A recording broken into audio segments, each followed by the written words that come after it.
Thiruvananthapuram പാപ്പനംകോട്ട് insurance കമ്പനിയുടെ agency ഓഫീസിലുണ്ടായ തീപിടുത്തത്തിൽ അന്വേഷണം police ഊർജിതമാക്കി. തീപിടുത്തം ആസൂത്രിതവും അതുവഴി ലക്ഷ്യം വെച്ചതുമാണെന്ന് പോലീസ് അന്വേഷിക്കുന്നു. കൊലപാതക കാരണം ഇപ്പോൾ പോലീസ് തിരയുകയാണ്. ഹരികൃഷ്ണൻ വിശദാംശങ്ങൾ നൽകും തിരുവനന്തപുരത്ത് നിന്ന്. Harikrishnan, good morning. പറയൂ, പാപ്പനംകോട്ട് എന്താ സംഭവിച്ചതെന്ന്. Good morning S K.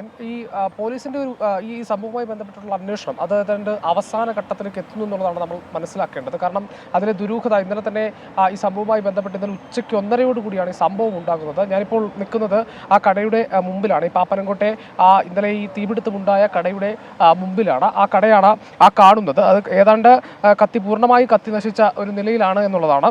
ഇതിലെ ഒരു ദുരൂഹത എന്ന് പറയുന്നത് ഈ സംഭവവുമായി ബന്ധപ്പെട്ട് ഈ യുവതിയുടെ തന്നെ ഭർത്താവായിരുന്ന ബിനുകുമാറുമായി ബന്ധപ്പെട്ടുള്ളതാണ്. അതായത് അയാൾ ഇത്തരത്തിൽ ഇവിടേക്ക് വന്ന് ഇത് തീയിട്ടതാണോ എന്നുള്ളൊരു സംശയമാണ് പോലീസിന് ഏതായാലും ഇന്നലെ മുതൽ ഉണ്ടായിരുന്നത് എന്നുള്ളതാണ്. അതേതാണ്ട് സ്ഥിരീകരിച്ചിട്ടുണ്ട്. അയാൾ തന്നെ വന്ന് ഇത്തരത്തിൽ മണ്ണെണ്ണ കൊണ്ട് ഒഴിച്ച് തീയിട്ടത് എന്നുള്ളൊരു നിഗമനത്തിലേക്കാണ് പോലീസ് എത്തിച്ചേരുന്നത്. പക്ഷേ അപ്പോഴും മനസ്സിലാക്കേണ്ട ഒരു കാര്യമെന്ന് പറയുന്നത് ഈ മൃതദേഹം, അതായത് ഇന്നലെ ഇവിടെ മരിച്ച ഈ ഇൻഷുറൻസ് ജീവനക്കാരി, ഈ സ്ഥാപനത്തിലെ ജീവനക്കാരിയായിട്ടുള്ള വൈഷ്ണയുടെ മൃതദേഹം തിരിച്ചറിഞ്ഞിരുന്നു. അതിനോടൊപ്പം ഉണ്ടായിരുന്ന ഈ പുരുഷന്റെ മൃതദേഹം അത് ബിനുകുമാറിൻ്റെ എന്നുള്ള നിഗമനത്തിലാണ് പോലീസ്. പക്ഷേ അത് സ്ഥിരീകരിക്കണമെങ്കിൽ DNA പരിശോധന അടക്കമുള്ള കാര്യങ്ങൾ ആവശ്യമാണ്. ആ DNA പരിശോധന ഇന്ന് നടക്കും എന്നാണ് മനസ്സിലാക്കുന്നത്. അതിനുശേഷമായിരിക്കും അതിലേക്ക് ഒരു സ്ഥിരീകരണത്തിലേക്ക് വരുന്നത്. പോലീസ് സംശയിക്കുന്ന ഒരു പ്രധാനപ്പെട്ട കാര്യം എന്ന് പറയുന്നത്, അതായത് ഇയാൾ തന്നെയാണ് ഈ കൊലപാതകത്തിന് പിന്നിൽ എന്നത് സംശയിക്കുന്നുള്ള ഒരു പ്രധാനപ്പെട്ട കാര്യം എന്ന് പറയുന്നത്, ഈ കുറച്ച് നാളിന് മുമ്പും ഇതേപോലെ ഈ സ്ഥാപനത്തിൽ ഇയാൾ വന്ന് പ്രശ്നമുണ്ടാക്കിയിട്ടുണ്ട്. അതേപോലെ തന്നെ ഭീഷണിപ്പെടുത്തുകയൊക്കെ ചെയ്തിട്ടുണ്ട് എന്നുള്ളതാണ്